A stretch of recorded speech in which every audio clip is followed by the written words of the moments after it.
Every weekend, lots of Baltimoreans hit the road looking for live entertainment. They go places like D.C. or Philly, but the city council president wants to give them more opportunities to be entertained right here at home. Well, critics, though, are concerned that the bill we're talking about will actually push promoters out of town. City Council President Stephanie Rawlings Blake joins us now to discuss it. Good morning. Good morning to you. All right, let's talk about the bill itself. What do you hope it will accomplish? My goals are two things. One, to expand live entertainment options in the city. And the second is to increase the responsibility as well as accountability and community input. All right, one of the things that critics are complaining about is the yearly license. What are you hearing about that? Why are they so unhappy about that? There's a lot of concern. I think people who are unfamiliar with the legislation are passing around information about the fees and things which really haven't even been set yet. You know, this legislation is a living document, a work in progress. We haven't even set those things yet. We're waiting to get feedback from people so we can create a licensing fee scheme that fits. Why license at all? Because it's important. Two things.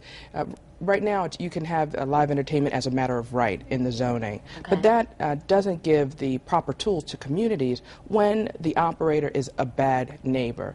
You can't expand opportunities without at the same time increasing the accountability and responsibility, because communities want to know that if these venues are coming into their area, that they'll have a seat at the table if something goes wrong.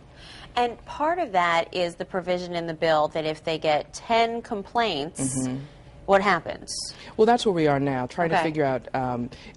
There's a possibility for mediation. You definitely go before the board, but the board would have vast discretion to look at the complaints and to make sure that they're actual violations of the contract, basically, that you sign. Now, did I read that it could be 10 from the same event? Like there's just a lot of noise from one event. If 10 neighbors call, they get shut down, or is that still? Yeah, no.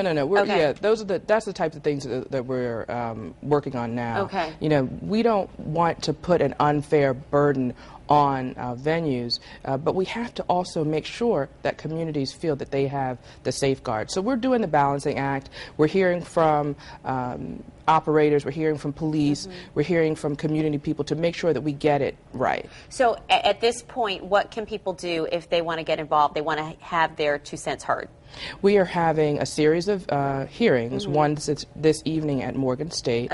If they go on our website, BaltimoreCityCouncil.com, they can see our hearing schedule. We have about 3 more public hearings left, and the good thing about we're trying to get as much feedback as possible and create as much transparency. They can actually read the legislation and all the suggested amendments online. Very good. Stephanie Rawlings Blake, thanks so much. Thank you.